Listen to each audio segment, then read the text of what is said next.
Guys, magre-react po tayo pagkatapos ng video na ito. Tara, panoorin natin. Let's go! Na sinasabi ng hayop na to na Duterte is subadoy. Kaya sinasabi niya ang mga Duterte is subadoy kasi mga Bisaya. Akala mo hindi from Bisaya tong gagang ito eh, di ba? Akala mo hindi Bisaya. Nakarating lang ng Amerika dun sa Pusalig sa New York, ang taong hindi nakakatulog ng kumpleto, nakatulad niya, din siya nakakatulog sa kabibilang ng nakaw ng kaba ng bayan eh. Kaya ganyan ang resulta. Kahit nakawin, kaya sabi ko sa'yo, kahit nakawin mo lahat ng pera ng bayan, ang mukha mo, ang feslabo mo, ang feslak mo, kordoroy na kordoroy at bangag na bangag. So during that time, okay, yung hinayupak, alam nyo, ikakwento ko lang kung paanong paano kami nagkakilala. 2017, nung pumunta ako, nung inibita ako ni Senator Amy sa Lawag, nung kinasal ang kanyang anak na si Michael, alam ko lang may nag-i-exist na asawa si Marcos Jr., but I don't know you, Cordoroy. Hindi ko talaga kalala yung Cordoroy. Yung sabi niya, oh, hi, Maharlika. Thank you for coming in Lawag. Oh, thank you. Thank you, darling, for supporting Bong. Have you met Bong na? Come on. Gaganon ka pang alputera ka. Remember that? Ngayon, eto. Ayun na nga, during the campaign, nag-uusap-usap kami kasi syempre tumatawa yung lalo na pagbangag yung mga yan, tumatawag yan, ang hinayupak na yan, or nagtitext pag gusto nilang pa-interviewin si Kuting. Ngayon mga kababayan, may mga pagkakataon na nag-chika boom boom kami. Kasi diba may mga survey, so nagkukwentuhan kami, natatakbo ba si Inday? Kasi syempre ako talaga, budol na budol, talagang, ayaw ko si Inday nung time na yun, kasi nga sabi ko, bata pa si Inday, ganyan-ganyan, si Kuting na lang muna, kasi ito pagpatuloy yung nasimula ng tatay ng chupa-chuchu, mga ganon. So during that time, ngayon sinasabi namin, yung sa conversation, sa lahat ng platform meron kami, WhatsApp, Viber, at kung saan, hanggang sa tumatawag nga siya kapag bangag siya. May mga pagkakataon na sinasabi ko sa kanya, actually hindi lang naman ako na what if kung si Inday ang tumakbo kasi mataas sa survey si Inday. Ano sabi mo? It must be Bong, not Sarah. Ayaw niya talaga. Sabi, it's not be Bong as president, not Sarah. Sobrang nasistress ka everyday kay Inday Sara kasi insecure kang naligaw ang text mo kay Inday Sara. And I don't think Inday Sara will speak up about this. Alam niyo ba kung anong tinext niya? Okay, sabihin ko sa inyo. Eto na. So, nung nasa Shangri-La kami, chikahan kami, gano'n, about kasi panalo na si Kuting nun eh. Tapos, dun sa conversation namin, nung gabing yon, okay, ang pinag-usapan namin, na naligaw ang text mo. Nung time na yun, hindi ko pa alam kasi ayaw pa sabihin sa akin ng informante ko. Basta naligaw ang text ni Lisa Tanas kay Inday Sara kasi nung time na nagtitext siya, bangag na bangag ka. At ilang beses naliligaw mo ang text sa akin. Yung text mo kay Pebbles, naligaw sa akin. Yung mga text mo para sa intended sa ibang tao na pupunta sa akin, pupunta kay La Pebbles. So, in-screenshot mo ang picture ni Inday Sara na nagkakasiyahan sila ng kanyang mga kapatid. Yung may event, may party. So, nakita mo yung magandang alindog ni Inday Sara. Dahil insecure ka to the highest level. In-screenshot mo ng bonggang-bongga, tapos ang sabi mo doon, I don't know kung kaninong papunta yon. Mayroong basta hindi papunta kay Inday. Naligaw nga kay Inday eh. Ang sabi ng Brua, she thinks she's pretty, I hate her. O diba? Yun na yun nanalo si Kuting. She thinks she's pretty, so may kachika bumbum siguro na in-screenshot na yung mukha ni Inday together with her siblings, with buena pamilya, at isisend niya dapat isisend niya dapat kay So naligaw po yun kay Inday. Diba kinuwento ko na sa inyo yon 2022 pa lang. Nung kinuwento ko sa inyo, hindi ko pa alam kung anong laman ng message. So finally, nalaman natin na yung pala, inggit na inggit siya sa beauty ni Inday. Nung April, nung sinita ko tong hinayupak na ito dahil doon sa ticket na supposedly dalawa yung ticket ko sa meeting di Avance kasi may nagpolitika. Then also, nung time na yon, syempre nagsumbong-sumbong ako sa kanya, okay? Na sinabi ko ngayon pa lang, sabi ko, napapaligiran na kayo ng ahas, na sa message yun, di ba pinakita ko na ilang beses yun. Ang sinisi nga niya doon si Inday Sara, yung kampo ng mga Duterte. Lahat na lang si Inday. Si Inday Perme, yung pala insecure to the highest level, yung Lisa Tanas na ito, na nagsalita ngayon, teaser daw nila. Ang sabi niya, I was doon sa video ni Taerna. Okay, we'll talk about the video ni Taerna na may papalabas silang video interview. But pa-interview ka, ano ito? Damage control? Sabi niya, I was always kind to her. Bad shot na yan sa akin. Ano ka bangag? Sabi niya, I was always kind to her. Never ka naging kind kay Liz, kaya Sarah. Sabi niya, bad shot na yan sa akin. Sabi niya, for me, my husband will do everything to protect you. So, you run together. Sama-sama tayong babangon muli. Una, sabi mo, I was always kind to her. Si Glenn Chong, si Vic Rodriguez, napakabait sa inyo, gratis, libreng. Anong ginawa mo? Sinungaling ka, hindi ka mabait. Kung kaya mo ipakidnap ang minor de edad na tumatangis, umiiyak, na sumisigaw, na ang sabi ng bata, Mami, don't leave me, don't leave me. Narinig ko kanina, mga palangga. Ano na, mamaya na yon. Sige. Ano sabi mo? I was always kind to her. Never ka naging kind. Sabi mo, for me, my husband will do everything to protect you. Hindi mo prinotektahan si Sarah. Nung sinira nyo, nagbayad kayo ng mga dugyot gamit ang pera ng bayan sa confidential fund na 125 million. Alam mo kung sino na apektuhan? Hindi si Inday Sara. Yung pondo na yon na dapat matanggap ng mga taga Davao, ng mga may sakit, na mga tinutulungan ni Inday Sara, na antala dahil sa kababuyan, nag-give up na si Inday Sara, di ba? O sige, wala nang confidential fund para masiyahan kayo. Pero ang panalo nyo sa loto, bilyon-bilyon na loan better, namamayagpag kang iho di punggol ka. Antayin pa ba natin, iparinig natin ang mga audio sa inyo kung paano tumatangis ang bata dahil pinadukot ni Lisa? Pero may tamang panahon dyan. Sabi pa niya, for me, my husband will do everything to protect you. You run together, sama-sama tayong babangon muli. Kayo lang ang bumangon kasama ang mga adiktos na pulboronic ninyong kasabwat. Kayo lang ang bumabangon. Sabi pa niya, pupunta ka sa rally, tapos tatawagin ang presidente mong bangag. Diba? You're going to laugh? Tama ba yun? Okay, let's talk about that. Unang-una, tatay niya yun. Wala kang karapatang pigilan si Sarah kung saang rally siya gustong pumunta. Pinapakita mo lang na diktador kang tatay niya yon, wala kang karapatang pigilan siya kung humalakak siya, umiyak siya, tumalon siya. Bakit hindi ba bangag si Kuting?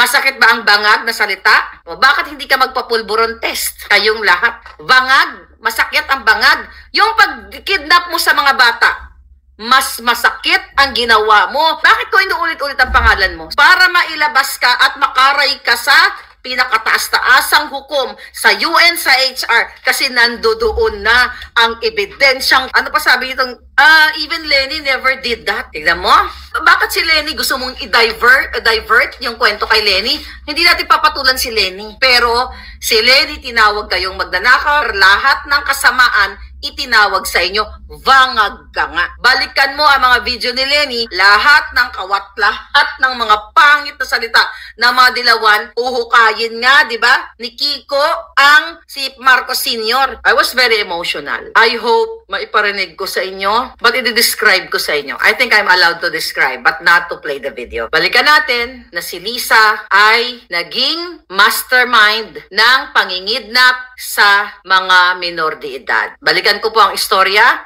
In 2022, siya ay nakipagsabwatan sa asawa ni Teddy Boy Locsin Jr. na si Louie. Nakipagsabwatan siya para i-push o baliin ang batas para maisakatuparan ni Lisa at ni Chua ang pangingidnap doon sa anak ni Chua dahil ang kustodiyan nasa nanay sa Turkey. That was January. Na-receive ko ang audio video ng mga bata na umiiyak, tumatangis. August 23, ito mga kababayan, August 23, 2022, nung pinadukot ni Lisa, gamit ang kapangyarihan ng ate ni Kuting na kanilang inabuso. Doon sa conversation ni Bianca Zubel, niya, na kinakausap na si Lisa, yung word na extraction, yun yung time na mga panahon na dudukutin nila ang dalawang bata. Doon sa 5-minute video na narinig ko, and I believe yung video na yon ay nasa UN na at saka nasa HR. Iiyak kayong lahat. Ang nanay, yung distressed mother, nasa police station ng Turkey. Doon sa video yan, i-describe ko sa inyo. Yung dalawang bata, nasa kamay na ng mga ISAF na inutusan ni Lisa. That was August 23 of 2022. Umiiyak ang mga bata sa kabilang linya, Mommy, don't leave us, Mommy. Umiyak ang mga bata na ganyan.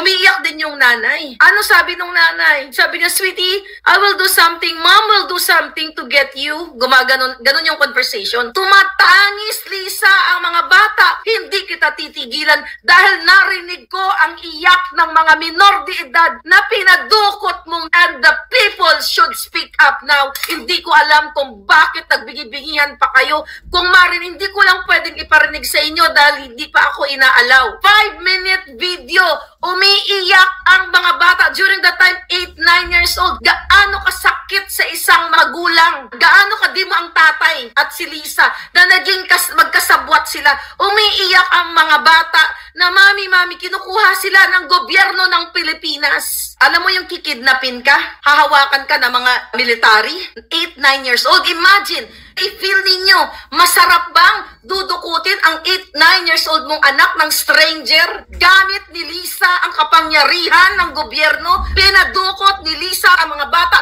umiiyak, magkabilang linya ng telepono, umiiyak habang ang nanay ay nasa police station ng Turkey na pinapupirma siya, tapos pinakat na yung line, pinaputol na dun sa kabila at yung nanay kailangan kasi in the middle of interrogation siya. Gaano kasakit sa magulang, papakulong ka lang. Ngayon, meron kang immunity kaya malakas ang loob mo. Darating ang panahon, kakarayin ka. One day, you will hear everything. Ang tutukan ninyo, ang pangidnap niya sa mga bata, ina din siya eh. Wala pong matinong nanay na gagawin sa isang bakit ganito yung pakiramdam ko. 5 minutong umiiyak ang bata, mami, pick up. Pinapick up sila doon, pinapakuha, nagmamakaawa sila, nakunin sila ng nanay nila. Doon sa involved, kayo yung nagdukot na inutusan ni Lisa at binaboy din kayo ni Lisa, redeem yourselves. Lumabas kayo, magsalita kayo. Alam ko, tinapon kayo ni Lisa. Mga kababayan, yung inutusan ni Lisa na dukutin ang mga bata, ay tinanggal niya rin sa trabaho. Redeem yourselves, i-expose nyo tong wag na kayong mag-ambisyon ng karir nyo dyan, sir, na nagdukot, kasangkapan kayo. Mumingi kayo ng tawad sa Diyos. Mag-iba kayo ng karir dahil hindi kayo nararapat diyan sa isap na yan. Dahil kinasangkapan kayo ni Lisa Araneta Marcos na mangdukot sa mga bata. Hindi ba kayo binabangungot? Yung mga dumukot dun sa mga bata? Hindi nyo ba nararamdaman yung sakit bilang tatay, bilang magulang? Open your neurons. Use your billions of neurons. Kakarayin kita sa hukuman ng hindi mo hawak na hukuman. Yung mga ginawa mong polburon, pagpapanalo sa loto, lahat yan. Pero ang hindi ko matanggap, yung kaya mong magpakidnap ng mga batang walang kamuwang-muwang. Tapos aarte ka dyan, nabigatla ka, na nasasaktan ka dahil sinawag ang iyong asawang bangag. Mas masakit ba ang tawagin bangag kaysa mang-agaw ka ng mga anak? Guys, grabe yung tira ni Marlica sa ating asawa ng presidente at saka yung pamilya mga Marcos. Dati naman sila magkaibigan, but ngayon nag-away-away na sila. So ito na yung yung buljaka ng mga DDS saka yung BBM. Grabe, ang dami palang ang daming alam nito. So ito nakaka-excite kasi maraming mga sikretong lalabas. So, yun, panoorin na lang natin sila na nag-away-away, naglalabasan ng mga sikreto. Kaya maganda ito sa mga kalaban nila sa politika. Kasi kanya-kanya silang nagsisiraan na sila eh. So, ang mangyayari nito, magsasawa na yung taong bayan, malalaman ng mga sekreto na tinatago ng mga DDS, sekreto ng mga BBM supporters. So sila mismo nagsisiraan. Yan na bang sinasabi nilang yung unity team, mayroon silang unity. Kaya ito, nakikita natin na nagkakahiwalay-hiwalay na sila, nag-aaway-away na dahil lang sa politika. Kaya guys, panoorin natin ang kanilang sarsuela, kanilang labanan. Hanggang dito na lang po ang ating reaction video. Kung bago pa lang po kayo sa aking YouTube channel, please pag-support, please like this video. Pag-subscribe po yung hindi pa nakasubscribe sa YouTube channel ko. At pag-share na rin sa inyong friends and families. Salamat po. See you in my next video. God bless us all. Bye for now. See you.